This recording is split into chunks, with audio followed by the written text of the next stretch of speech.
E aí, pessoal, começando mais um episódio aqui do Eletrocast, esse podcast do Grupo Eletrolar para falar de eletromobilidade. Eu sou Igor Lopes, vocês já sabem que ao meu lado está aqui sempre o Joel Leite, jornalista que conhece tudo de carros e agora de carros elétricos também, né, Joel? Quase tudo, né? Porque cada dia chega uma coisa nova. Pô, quase tudo, mas esse cara já faz até paella no carro elétrico, com a bateria do carro elétrico. Fizemos uma paella, né? O que mais que já fez com o carro elétrico? Uma paella usando a energia do carro elétrico, né? Funcionou mesmo. Exato, ó, a gente vai botar o link do vídeo aqui para vocês assistirem. Ficou gostosa? Legal, ficou boa, hein? Boa. Valeu. Cara, a gente vai conversar agora, a gente tem um convidado agora que sabe tudo sobre carregamento de carros, né? Aliás, inclusive de carros elétricos. Inclusive, antes da gente começar a gravar aqui, ele estava contando umas coisas para nós que até então para nós também era novidade. Novidade. Você vê, né, que a gente não sabe nada, né? Eu falei que você sabia tudo. Mas é isso, ó. O Marcos Nogueira, que é co-founder e CEO da GreenV. Prazer ter você conosco, Marcos. Obrigado, pessoal. Eu quero agradecer vocês, quero já agradecer também a Eletrocar por ter nos convidado isso, mandar um abraço para o Daniel, que não está aqui com a gente, mas quero agradecer vocês pelo convite. É um prazer aqui poder estar compartilhando com vocês a nossa história e um pouquinho do que a gente viu no mercado até agora. Boa, tem muito aprendizado nesse episódio, hein? Se você tem carro elétrico, é legal você ficar de olho, porque você vai sair daqui um pouquinho melhor do que quando você... Do que nesse momento. Você vai ver que você não precisa, de repente, de um carregador tão rápido. Você pode trabalhar o carregamento do seu carro de uma maneira mais inteligente. Bom, primeiro, contar de onde você veio, né? E como começou a GreenV, Marcos. Assim, a gente estava falando aqui, você é jornalista. Pula essa parte, né? A gente aqui já sabe muito bem que não é... Ele é formado em jornalismo, mas muito inteligentemente saiu do setor. Exatamente, esse é o ponto. Que aí foi empreender. Alguém me contou, né? E foi empreender com tecnologia. Resolveu ganhar dinheiro. Exatamente. Foi empreender com tecnologia. Exatamente. Vamos lá, vou contar um pouquinho da história da GreenV, um pouco da nossa história, como que as coisas aconteceram na nossa vida, né? Na minha e do meu sócio. É uma história bem legal, contei já algumas vezes. Então, antes de tudo, também é um podcast sobre empreendedorismo, né? Acho que as pessoas podem também assistir e entender um pouco como a gente começou. A gente saiu realmente do zero, essa é a verdade. A gente não teve investimento de ninguém, né? Começamos ali como dois guerreiros ali, como muitos começam empreendendo no Brasil, né? Sem nenhum apoio de ninguém. A gente começou com cara e coragem mesmo. A gente teve uma viagem em 2011, 2012, que a gente fez, na verdade, em 2011 e 2012 a gente fez uma viagem para a Europa, né, meio mochilão mesmo, assim, para conhecer o que estava rolando na Europa, e a gente viu que lá na Europa, nesse período, já tinha carro elétrico, já tinha pontos de recarga, coisa já estava acontecendo, né? Então, o que muitos é novidade hoje no Brasil, a gente já estava vendo isso em 2011 e 2012 lá na Europa.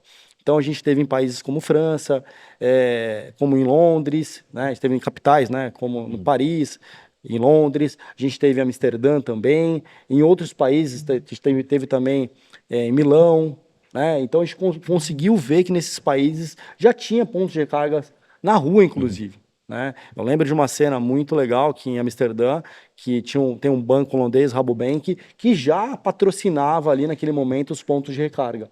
Né, há muito tempo atrás. Então, ali instigou a gente a trabalhar nesse mercado de eletromobilidade.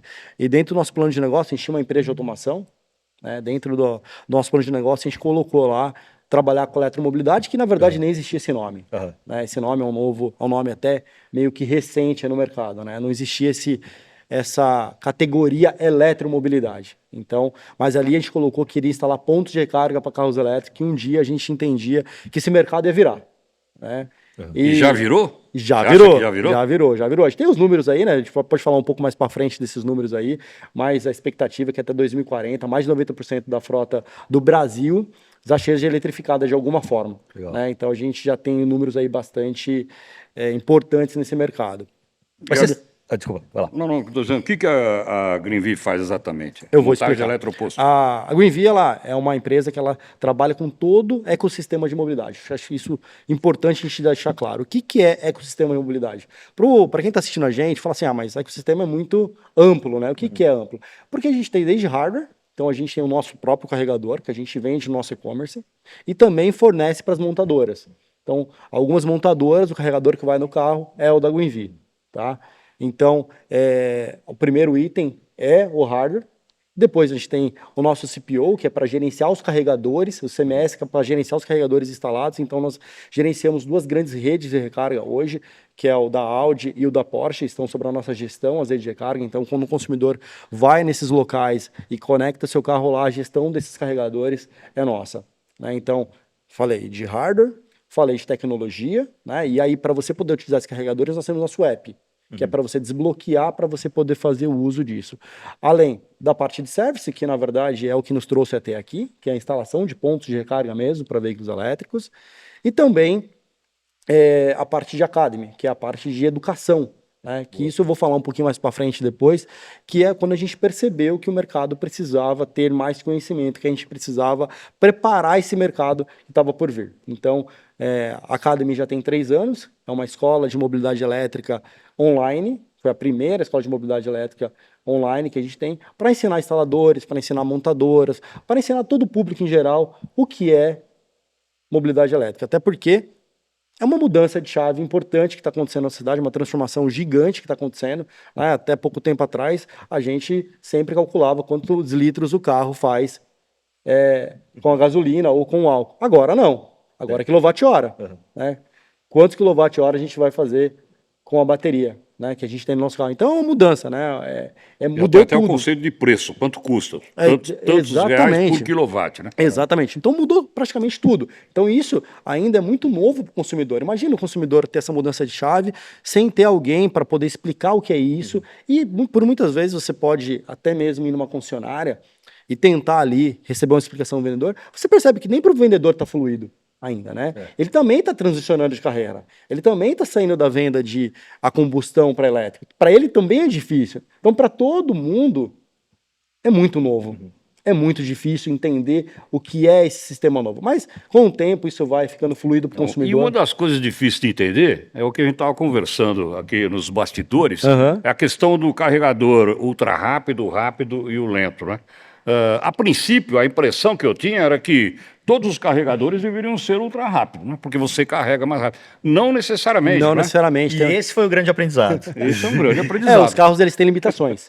Né? O carro tem limitações, tem o onboard do carro, ele tem um onboard específico para o carga lenta, que nós chamamos de AC, né? E um onboard específico para o DC, que é o carga rápida. Então tem suas limitações. A gente tem carro hoje, por exemplo, o Taycan, que acabou de lançar um novo modelo, ele vai carregar acima de 270 kW.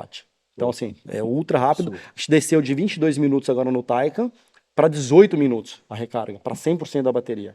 No ultra rápido. No ultra rápido. Que dá uma autonomia de 450 quilômetros. Boa. 18 minutos. Boa. Que agora o Taycan tem o novo Taycan, vocês devem ter visto que lançou essa semana que passou aí agora. Eu não sei para quando vai pro ar, mas lançou o Taycan agora, recentemente, o novo Taycan, e ele tem já essa particularidade, né? Então, assim, vai ser o carro que vai carregar mais rápido no Brasil, no ultra rápido. Mas é que se você pega um carro mais básico, ele não consegue puxar toda essa energia Pois do carregador, né? E aí a todo mundo fica atrás do carregador mais rápido que tem. A maioria dos carros tem. que a gente tem aí, que parte de 105 mil que a gente tem no mercado hoje, eles têm uma limitação. Né? Alguns têm limitação de 30 kW no DC, né? Então o consumidor às vezes ele chega num ponto de recarga ultra rápido, ele acha que vai carregar talvez nos 18 minutos, nos 22 que o povo promete, ou até mesmo em 35 minutos como poderia ser, mas não é, porque o carro ele limita a carga. Então a maioria que tem no mercado é 60 kW de limitação. Mas se eu tenho um Dolphin, por exemplo, como que eu descubro qual que é o limite? Então, tem que olhar o spec do carro, né? Olhar a característica do carro. Vai lá, lê o manual. Vai ter que É uma ver. informação que a montadora, né, a importadora, devia dar para o se eu tiver um carro que não tenha um Dolphin, por exemplo, que ele não tem necessidade de usar um carregador ultra rápido. Se eu ligar no ultra rápido, ele vai carregar? Ele vai carregar, mas vai carregar limitado né? a quanto ele aceita receber de energia. É a mesma coisa do celular, o celular mais antigo, que eu coloco um cabo ultra rápido ali nele, ele vai demorar o mesmo tanto para poder carregar a bateria. Você está usando à toa aquele equipamento. Na verdade, tá desperdiçando, né? O que o mercado vai ter que se adequar num futuro é separar os carregadores para as limitações do carro. Tá certo que os carros têm evoluído, né? As montadoras têm investido cada vez mais e cada vez essa limitação tem ficado menor. Né? Então você vê a própria BYD já com um carro de 90, né, de quilowatt de carga rápida. A tendência é aumentando. Tendência aumentando. O ideal não seria ali no eletroposto, tá? Que carro que poderia... Exatamente, exatamente isso que a Greenville vai ter essa proposta. A gente vai inaugurar um eletroposto nos próximos dias aí. A gente vai colocar exatamente a recomendação, né? Não garante que o consumidor vai usar, porque o consumidor talvez não vai ler, talvez ele vai achar que... É aquele melhor de todos, não, eu vou no mais rápido. Vou no maior aqui, vou no maior aqui, porque eu quero ir embora mais rápido. Não garante, mas... O nosso papel é realmente levar informação, levar conhecimento, para que todo mundo possa usar o carregador, possa seguir sua viagem da melhor forma, mais rápido possível, e entender as diferenças de um para o outro. Uhum. Quer dizer que esse balanço que existe hoje, por exemplo, se eu não me engano, estamos aí por 15 mil postos, eletropostos instalados no Brasil, e desses 15 mil deve ter uns 20% só de ultra rápido. Essa relação está boa, então, por enquanto? Tá boa, tá boa. Na verdade, o Brasil cresceu bastante em infraestrutura de recarga. Eu acho que cresceu... Em relação ao rápido e ao lento e ao rápido. Eu entendo que rápido deveria ter uma porcentagem na cidade, sim, mas ultra rápido, na verdade, é para viagem, né? Se a gente parar para analisar, deveria estar focado em rodovias. Pontos específicos em rodovias. Mas é a mesma coisa, se o carro tem limitação, não adianta uma carga super rápida que ele não vai... E o Brasil investiu muito em infraestrutura, ainda requer muito, principalmente Norte, Nordeste, Centro-Oeste, ainda Sul e Sudeste avançou bastante, existe uma carência nessas outras regiões que eu estou falando, e deve crescer nos próximos anos, né? Mas o Brasil avançou bastante. Acho que pelo número de carros que a gente vende hoje no Brasil, cresceu de forma equilibrada os pontos de recarga. Então, dificilmente você faz uma viagem, não consegue carregar seu carro. Eu viajo direto com o meu carro elétrico e consigo carregar com bastante tranquilidade o carro. Dificilmente eu chego, o ponto está ocupado, enfim. Diga uma coisa, o carregador lento, ele equivale à tomada que você tem em casa, por exemplo? O carregador lento, ele pode começar até em 1,8 kW, né?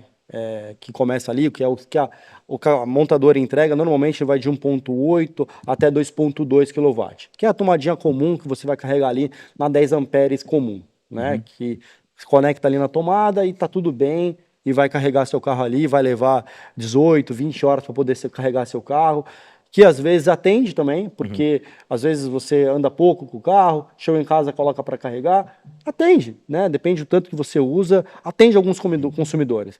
Depois você pode utilizar um outro portátil, que é o de 3.6, que aí na tomada é 20 amperes. Para quem está assistindo, seria aquela tomada de secador, aquela de secador, de air fry, que é um pouco mais grosso, né? Para a gente também tentar não ficar muito técnico aqui na nossa conversa, né? Deixar mais fluido. Então, aquele plug um pouco mais grosso, né? Já consegue chegar em 3.6. Pô, 3.6 já é uma boa potência.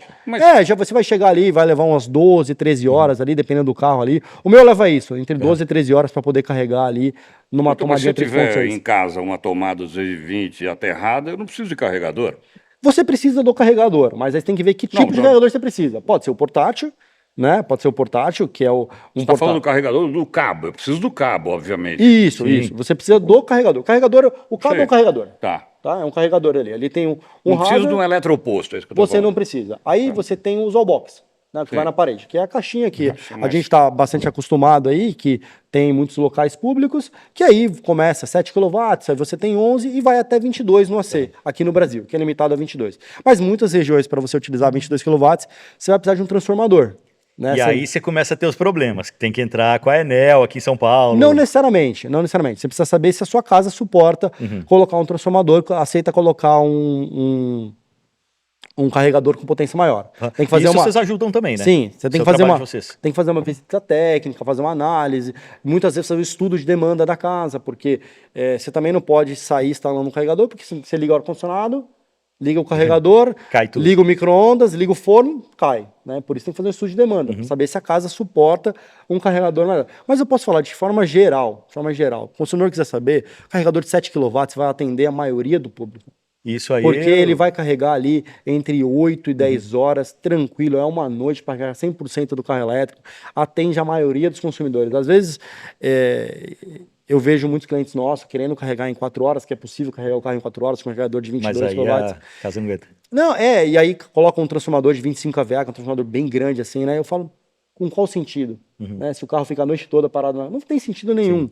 Né? Você poderia, naturalmente, gastar um valor menor na infraestrutura de recarga, um carregador mais simples, para que você tivesse ali a mesma coisa sendo atendido. Mas cada cliente sabe da sua necessidade também, né? O Igor, o Marcos está colocando aquele problema que a gente vinha discutindo, né? O que precisa é estrutura, o fornecimento da energia. Como aconteceu recentemente aí em São Paulo, naquela garagem de ônibus, em que foi instalado um monte de 20, 30 eletropostos, mas a Enel não conseguiu entregar a energia, né? Esse é um problema também. Não, é um ponto isso que você estava falando, né? Que as casas têm que estar preparadas e se não estiverem preparadas, aí você precisa dar um passo atrás e preparar esse transformador. Preparar. Aí você precisa preparar troca de cabeamento da residência, troca de disjuntor, né? Mas não só da residência, tem da região, né? Tem da região também, mais na região. Por exemplo, você pega um condomínio, por exemplo, né? Se todo mundo resolver ter um carregador de carro elétrico, não tem energia suficiente para todo mundo. Aí você precisa entrar com um projeto na Enel para troca do transformador e ela disponibilizar mais energia para o condomínio. Não é que falta energia no Brasil, falta energia naquela região. Exatamente. É como se fosse Smile, né? Não, porque existe uma distribuição. Exato. Né? Existe uma distribuição para aquele bairro, para aquilo que foi previsto ali, né? Para uma demanda que foi estudada para aquilo lá. Então, por isso que precisa... Se aumentar a demanda... se aumentou... É a mesma coisa, tipo, crescer um prédio, levantou um prédio no bairro de Pinheiros, tem que ter um transformador a mais ali para poder sustentar toda a energia. Perfeito, é a mesma lógica. Então, quer dizer, não é a falta da energia. Não é a falta da energia, é a falta da infraestrutura. No local. Falta da infraestrutura, transformador e outros equipamentos que... Você não enxerga a possibilidade de faltar energia mesmo? Não enxergo. Acho que o Brasil é rico em energia, não acredito nisso. Acho que a gente tem aumentado cada vez mais a produção, a microgeração de energia, energia renováveis. Acho que o Brasil tomou a ponteira disso. Energia eólica offshore agora, cara, bombando e gerando muito mais energia do que E muita gente comprando carro elétrico e adaptando a energia, colocando captação de energia solar na própria casa. O gargalo é infraestrutura. O gargalo é infraestrutura, né? É por isso que muitos prédios têm uma coisa que nós chamamos de load balance. O que é o load balance? Eu tenho ali vários carregadores instalados e conforme vai plugando, eu vou balanceando a carga entre os carregadores.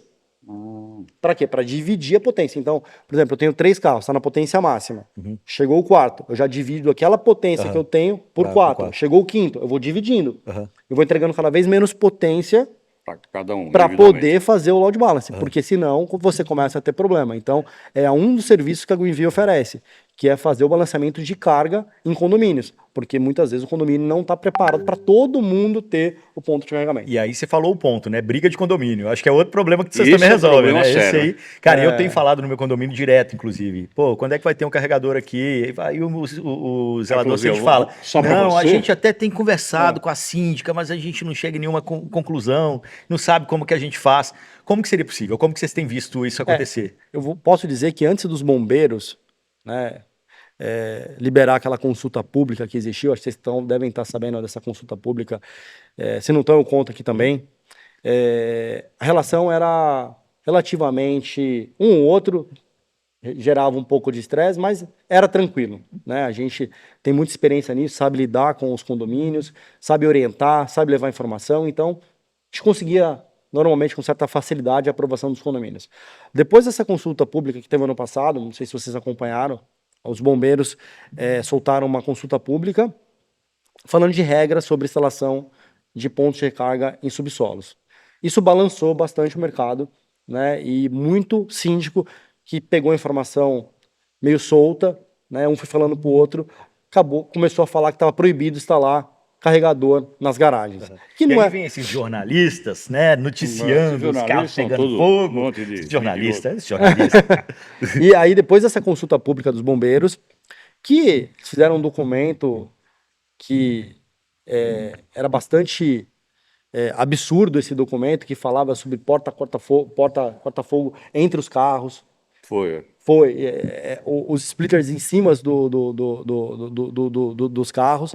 Então, teve esses detalhes que acabaram atrapalhando. Então, muitos síndicos acabaram ficando sem informação correta, o que era aquele documento, que era apenas uma consulta pública que os bombeiros estavam fazendo. E aí sim, depois dessa consulta pública, várias associações, se aproximaram dos bombeiros, explicaram como que era uma instalação e já existia normas para isso. Não é necessário criar novas normas, né? A instalação de carregador de carro elétrico já segue uma norma que foi produzida especificamente para a instalação de carregador de carro elétrico, que é a 17, Quais são os critérios? que é a 17019, que é uma norma específica, uma NBR, já existe e muitas pessoas não falam sobre essas normas, que fala sobre como deve ser feito a infraestrutura de uma recarga de veículos elétricos.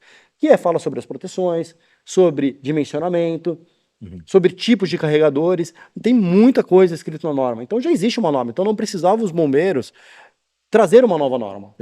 Né?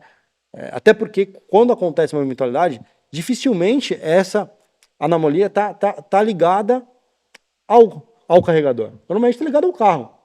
E se o problema no carro, então o carro não poderia estar na garagem. Se o problema é o carro. Então faltou um pouco desse contexto. O problema é o carro, então o carro não vai poder entrar mais no prédio. E não o carregador. Porque os acidentes acontecem não durante o carregamento. Sim. O acidente não acontece aí. Sim. Quando acontece um problema com o veículo elétrico, a gente vê pelo mundo, que, diga-se de passagem, é nada perto do que pega fogo de carro a combustão, mas só que como é novo, todo mundo fala muito, né? E também pelo problema de...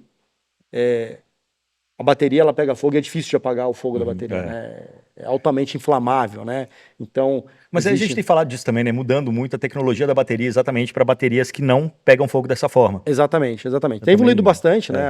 O mercado de bateria, até o valor pelo quilowatt da bateria também tem diminuído bastante o preço. Então, por isso que cada vez mais o elétrico se aproxima do preço da combustão. Então, você vê hoje carros custando menos de 100 mil reais, né? Você vê o Renault Kwid, não sei, pode falar o nome da... Pode. Renault Kwid custando 99 mil reais. O BYD Mini, 100 mil. 105 mil, 104.900. E às vezes entra com bônus, entra com campanhas, fica até mais barato. Parece que um carro básico a combustão. Um Polo hoje custa quanto? 70, 80 mil? Aí, 75, 80 mil um Polo hoje? Pois é. Tá muito próximo, né? Então, hoje o carro elétrico está com o preço muito próximo do carro a combustão. E nos condomínios e nos edifícios, como é que fica o pagamento disso? Eu posso carregar na minha garagem um eletroposto que é só meu? Vocês têm solução para isso também, assim, que é compartilhado? Como é que funciona? Na verdade, condomínio hoje, eles estão preferindo fazer assinatura de carregador, né?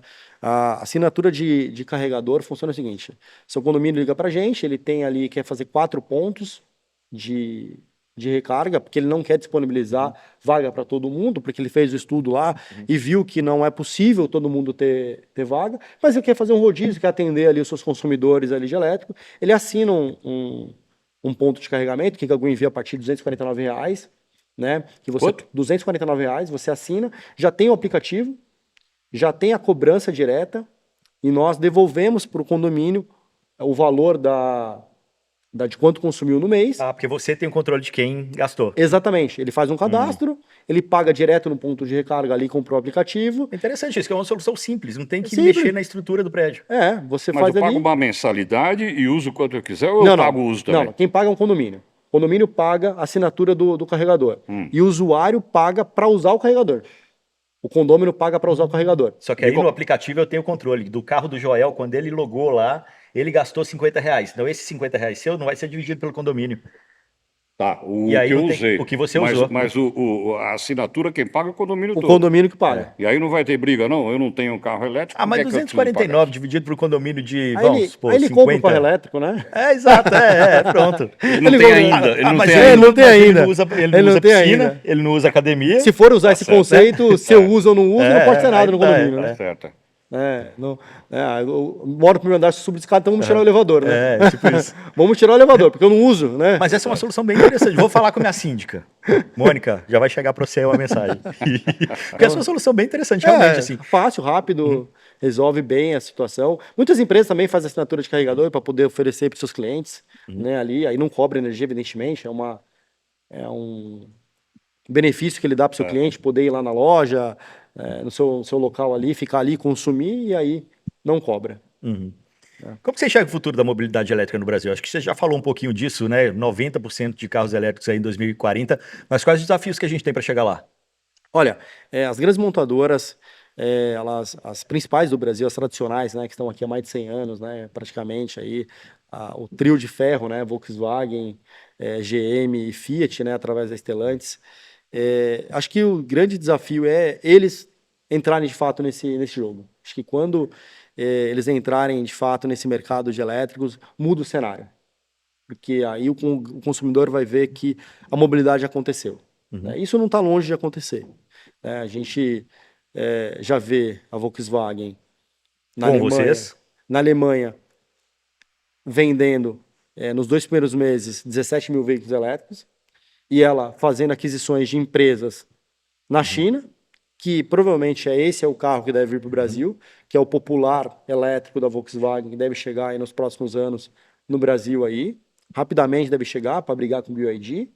Você vê a Stellantis via Leap Motors, que é uma marca que ela comprou na China, também chegando com seu carro no Brasil, né? E você vê a GM também apresentou agora na festa de 100 anos dela o seu elétrico de entrada, que vai ser confirmado para o Brasil já também. Então, não está longe de acontecer. Você não acha que é muito lenta essa busca? Porque você vê as montadoras instaladas no Brasil, na verdade, estão ainda numa luta contra a chegada dos chineses. Recentemente, quando chegou mais um navio da BYD trazendo 5.500 carros, semana passada chegou em Vitória, né, no Espírito Santo, a Anfávia já questionou o governo no sentido de antecipar os impostos. O imposto de importação de 35% que está previsto para julho. Quer dizer, existe uma pressão muito grande ainda dos fabricantes. Mas isso acho que toda indústria.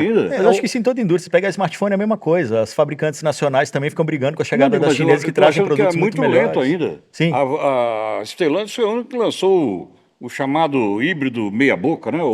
O micro-híbrido, que nem mesmo a BVE está considerando esse carro um híbrido, porque é uma bateria que não usa na propulsão. Ele apenas não está muito lento, eu te pergunto, está muito lento a chegada ainda das montadoras? Tá, e talvez essa pressão que está sofrendo as chinesas é justamente para atrasar o processo, para dar tempo para todo mundo se adequar, para dar tempo para todo mundo dar igualdade ao mercado para todo mundo. Talvez esse seja o ponto mesmo, né? Atrasar o processo para que todo mundo largue do mesmo ponto. Mas isso já é impossível, isso já não é mais possível. Não dá. Porque a BYD já está muito na frente, a GWM já está muito na frente, outras marcas estão muito na frente no elétrico. Então, assim, isso já não é mais possível. Mas está tentando atrasar, é um papel...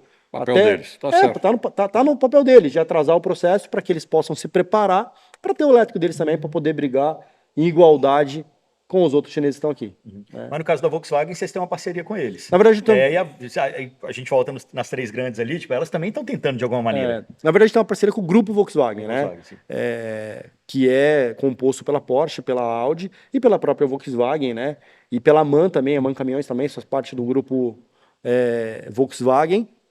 Então, a gente tem uma parceria muito forte com o grupo Volkswagen, a gente atende as 4 marcas de forma direta e a gente entende que logo mais a Volkswagen está nessa briga com os carros de entrada elétrica. Os eletropostos que a Porsche tem de vocês? São administrados pela gente. Todos os eletropostos da Porsche são administrados pela Greenview hoje. Que é uma marca que essa sim está investindo bastante. Né? A Porsche investiu já no Brasil e vai continuar investindo.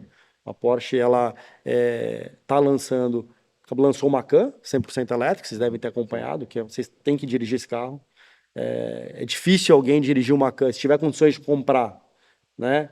É difícil não comprar o Macan, porque até então o Taycan é um super esportivo, né?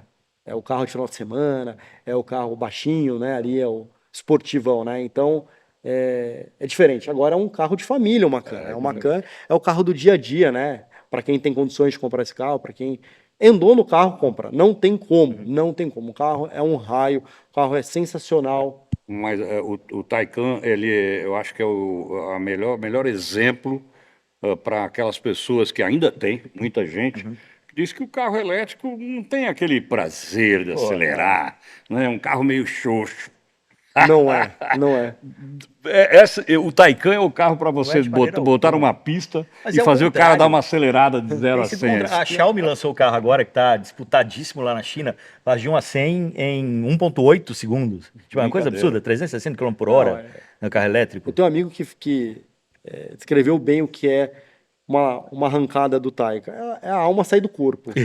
É a alma sair do corpo, porque realmente é um tranco, se você estiver preparado... Realmente é diferente, o carro E ele tem um barulho, né, também, né? Você consegue colocar o barulho ali, que já fica parecendo a combustão. É uma ilusão. O ronco, né? O ronco característico da Porsche você consegue colocar ali no Taycan. Verdade. Para quem gosta do ronco. Agora, é verdade, ainda existe esse preconceito, né, e essa falsa informação de que o carro elétrico não tem o mesmo desempenho do gasolina. Ao contrário, ele tem um torque muito maior. E que nem eu disse, né? Pega a Fórmula E e Fórmula 1 Pois é. também. A Fórmula E, o carro mais rápido Mas do é que o da da Fórmula Fórmula 1. E, né? O Taycan agora, o lançamento, Também. 450 no normal. Não é se tudo tiver certinho, ele vai andar 450 km. Não é. É 450 no seu modo normal de dirigir. Andar na rodovia 110, 120, ele faz 450 km. Em metro, o Taycan. Né? A gente tem o Kia, que tá para ser lançado e também no Brasil nos próximos anos, com 650 de autonomia. Exato. Qual? Kia, O E9? EV5. EV5. É. Já tá aí, né? Já, então. E com 650 de autonomia. Então, assim, você tem muitos carros chegando no mercado com boa autonomia. Então, autonomia não vai ser mais desculpa. E a autonomia permite que você chegue mais longe. Como é que você tem visto a adoção de carros elétricos fora dessa nossa bolha aqui de São Paulo? Assim, a gente tem tido outras conversas, né, que trouxeram informações aí de evolução, de adoção em outras regiões. Como que você tem visto isso? Eu acho que antigamente era mais comum você fazer viagens com percursos maiores, né? Você andar 800 quilômetros, 900 quilômetros. Hoje você... Avião ficou fácil. É uma porcentagem pequena da sociedade que topa pegar um carro e andar 900 quilômetros, 1.000 quilômetros, 1.200 quilômetros. Né? Concordamos que isso não é comum para todo mundo fazer essa jornada, essa pernada de dirigir 1.000 quilômetros. Né? Pela facilidade de voo, por exemplo. Existe Então hoje, assim... pelo custo Então menor. assim, a gente vive numa sociedade que é a economia do tempo, né?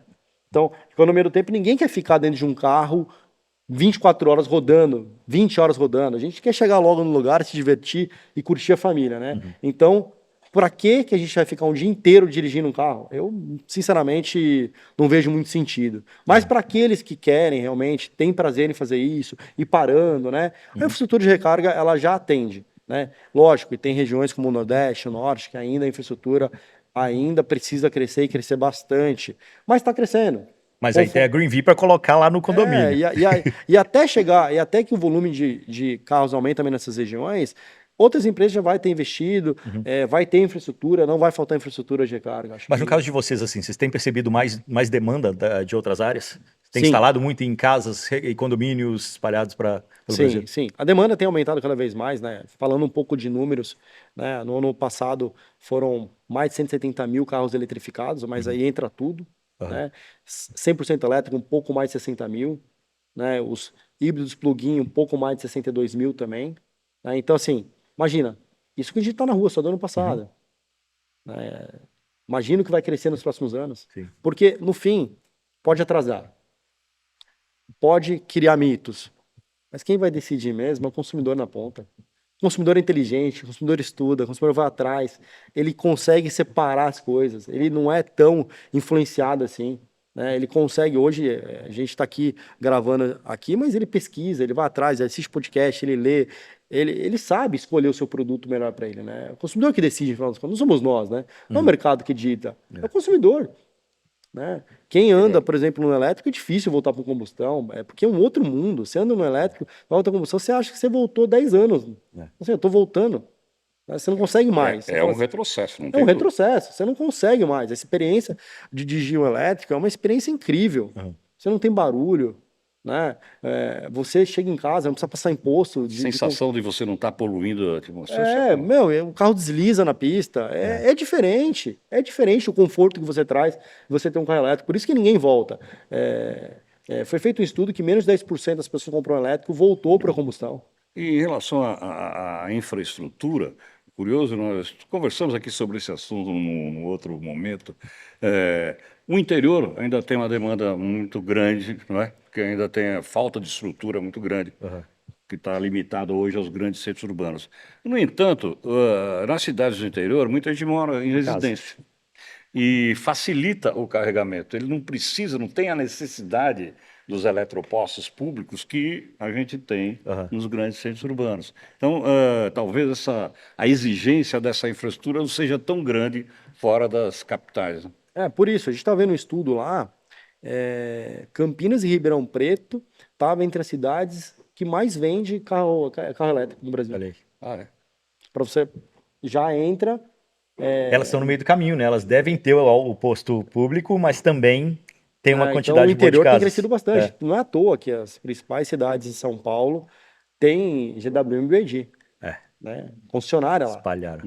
Né? Porque vende. Ô Marcos, você montar um eletroposto é um grande negócio para um pequeno empresário que tem aí um dinheiro para montar um eletroposto público. Quanto que custa esse investimento? Então, o que é legal quem tem interesse em montar um eletroposto é saber primeiro o custo da sua energia. Acho que é o primeiro ponto. Se você tem um custo de energia comum de uma residência, o investimento vai demorar mais para voltar. Claro. Né? Porque você vai pagar lá 1,20, 1,30 kW, né? Você vai vender a 2, né? Então você vai ter que fazer uma conta de payback, fazer o custo de investimento ali. Um carregador hoje de 60 kW, você está falando aí, custo entre 85 a 120 mil reais, só o equipamento. Mais a infraestrutura, que deve ficar entre 20 e 30 mil ali a infraestrutura, dependendo do que o cliente tem ali onde ele quer instalar o ponto. Mas o ponto é o custo da energia. Então, se ele tem o custo de energia do Mercado Livre de Energia, que ele paga ali 30, 40, 50 centavos o quilowatt, para esse cliente que ele já tem, ou já tem uma geração de energia própria, uma microgeração, uma usina, painel solar, por exemplo? uma usina fotovoltaica. Para esse consumidor, então, é fantástico, porque ele já gera a sua própria energia, aí o investimento dele vai retornar muito mais rápido. Aí tem que ser um ponto ideal. Aí escolher um ponto legal, onde tenha as pessoas possam chegar com facilidade, tem a segurança principalmente, acho que um ponto importante é escolher um local com segurança, com uma infraestrutura para café, para água, para alimentação, né? Porque isso tudo ajuda enquanto você está ali carregando o seu carro. Você tem alguma coisa para fazer, né? Para você não ficar dentro do carro ali, já veio sentado no carro e fica mais sentado. Não, para você vai lá, come alguma coisa, toma um café, toma uma água, vai no banheiro. Sabe e que eu tem vi a segurança. Sabe o que eu vi agora no MWC? Uma coisa que eu achei super legal. Tinha uns conceitos de carro. MWC é a feira de mobilidade, a Mobile World Congress que acontece em Barcelona, estava lá semana passada. Eles estavam mostrando alguns conceitos de telas gigantes, assim, mas para você ficar julgando enquanto você está esperando para carregar, isso para carro autônomo, entretenimento. Então você pode ver seu filme na telona, você pode ficar jogando com a outra pessoa enquanto você está esperando o carregamento. Trabalhando também, o que seja. Mas eles estavam mostrando muita coisa nessa linha. E existem muitos pontos muitos pequenos empresários estão investindo nisso? Nossa, tem um case nosso que é de um empresário do interior do Rio Grande do Sul. Ele comprou com a gente 3 carregadores DCs e ele está instalando nas rodovias do interior do Rio Grande do Sul. Ele montou ali as placas fotovoltaicas dele, geração de energia, colocou os carregadores e ele está investindo. E ele é um empresário do ramo do frigorífico. Tipo, nada a ver. Ele decide. É público? Você não tem nenhum... Não, você tem o nosso aplicativo, você desbloqueia para você poder utilizar. Ele cobra ali entre 2 e 2,50 kWh. Ele está gerando a sua própria energia. Mas eu digo local, é dentro de um posto de gasolina? Ele comprou um terreno na rodovia. Olha para você ver que interessante. Ele comprou um terreno na rodovia, preparou todo o terreno, construiu o fotovoltaico, colocou internet, colocou o carregador e virou um ponto de recarga. Só um ponto, sozinho, não tem ninguém tomando conta. Não, é dele, assim, ele administra... Não tem nenhuma lanchonete, nada. Eu tô nada, um posto de recarga. Ele não colocou ainda, colocou ainda. Acho que no futuro ele deve oferecer o local, aí ele vai rentabilizar, alugando espaço. Ele deve, no futuro, ele ainda não fez. E não tem problema de vandalismo, de destruição? Problema pode acontecer, mas ele tem todo o sistema de câmera, monitoramento, ele colocou para uma empresa monitorar para ele de segurança, então ele conectou numa empresa de segurança, a empresa monitora 24/7 para ele e vai embora. E está tendo rentabilidade? Demora, né? A rentabilidade demora, o público vai acostumando com o ponto, e aí você tem, né? Mas o payback ali, a gente fala ali, que em até 2 anos, 2 anos e meio, ele consegue ter o seu retorno sobre o investimento. Isso é um ponto importante também, a conectividade do ponto, né, do eletroposto, principalmente para ele ter esse controle, mas também para o aplicativo saber que sem internet não funciona, esquece. Mobilidade sem internet, esquece. Para você saber que aquele ponto está funcionando no momento, que ele está vazio no momento, você consegue... Quais são os diferenciais do seu aplicativo, assim? Quando fala em serviço, né? O aplicativo da GreenV, ele é feito exclusivamente para liberar recarga. Tá? Tem muitos aplicativos como o PlugShare que é para você encontrar pontos de recarga. Sim. Acho que tem que diferenciar esse tipo. Nosso é para nossa rede de recarga. Tá? Então ali o nosso diferencial é dar uma experiência de uso para o usuário, para que seja fácil ele utilizar. É isso que a gente hoje todo dia trabalha para deixar cada vez mais fácil o uso, cada vez menos tela, cada vez mais rápido para o consumidor poder utilizar ali no ponto de recarga. Para ser rápido, tanto a recarga quanto quando termina a recarga. Para você ser rápido e conseguir fazer de forma mais rápida possível. Legal. Isso que a gente trabalha todos os dias. Mas a gente Segurança também, né? Sim, Segurança sim. no processo de carregamento. Não, que a gente tem conversado muito sobre aplicativos aqui também, né? O tanto que é importante o aplicativo ter a informação do posto para que a pessoa saiba se ele vai chegar lá, o posto vai estar funcionando, se vai estar vazio, se consegue Os nossos reservar parceiros, o posto. por exemplo, os pontos da Porsche, o cliente Porsche pode reservar o ponto de recarga. Por até 30 minutos ele pode reservar o ponto de recarga. Então, para não perder a viagem. Porque então é exclusivo para ele, então ele pode reservar. Então, se tiver disponível, ele reserva. Perfeito. Cara, a gente está chegando ao fim da nossa conversa aqui, mas tem mais algum ponto que você acha que é legal a gente falar? Alguma coisa que o pessoal sempre te pergunta? Eu queria... O custo de recarga, acho que é algo que todo mundo quer saber quanto custa para carregar o carro. Acho que... E quanto tempo demora para carregar? Essa pergunta, ela é complexa, né? O tempo de recarga é complexo. Mas o custo para carregar um carro, você pega na sua conta ali, você olha quanto custou o seu quilowatt-hora. Dá para fazer isso. Tem muitos impostos também, então você tem que calcular com os impostos. Então pega o valor da conta, divide pelo quilowatt que você tem na sua conta ali, vai chegar um valor que em São Paulo vai de R$1 até R$1,15, R$1,20 com os impostos ali, e pelo tamanho da sua bateria do carro. Eu não sei o tamanho da bateria do carro. Coloca no Google, qual o tamanho da bateria do meu Renault Kwid elétrico, qual o tamanho da bateria do meu Dolphin Mini, do Dolphin, do meu Volvo XC40, do X30, ele vai te dar o tamanho da bateria. Pegou o tamanho da bateria, vezes o quilowatt está lá, é o valor que vai custar. Você já fez a comparação do custo para rodar com gasolina ou etanol e eletricidade? A diferença é gigantesca, né? Em alguns locais chega a 40%, 30% a diferença aí do elétrico. É muito diferente. Você acha que com o uso cada vez maior de energia isso pode ser equiparado? Se o consumidor tem as placas fotovoltaicas, então quanto vai custar para ele? Né? Eu acho engraçado essa discussão de agora, porque quando eu tive meu primeiro computador, meu pai ficava falando, não liga esse negócio o dia inteiro, vai gastar muita energia e tal. Acho que é a mesma coisa, né? Não precisa ter medo, tá tudo certo, tá funcionando bem certo. E é provado que é mais barato. E o tempo de recarga também depende de vários fatores. Depende do tamanho da bateria do carro, quanto você vai injetar de energia dentro do carro, porque você pega o Dolphin ali, tem 35 kW de bateria, ele vai levar menos tempo. Você pega um Taycan agora, um novo Taycan, tem mais de 100 de bateria, vai levar mais tempo. Então, tudo depende, também tem um board charge do veículo, quanto ela aceita receber de carga. Então, tem todas essas variáveis, né? Mas vamos considerar aí que as recargas acontecem de 5 a 8 horas aí, na maioria das vezes você vai conseguir fazer recarga nesse tempo. Perfeito.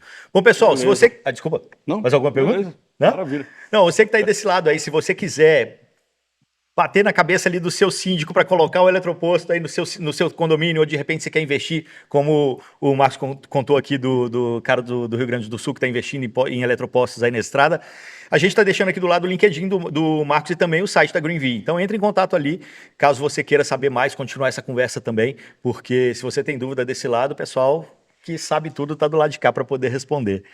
É isso, pessoal. É isso. Mais um? Mais um, né? Boa. É um prazer estar aqui com você. Quero agradecer aqui vocês, ao Igor, ao Joel. Grande desafio estar na frente de vocês dois aqui.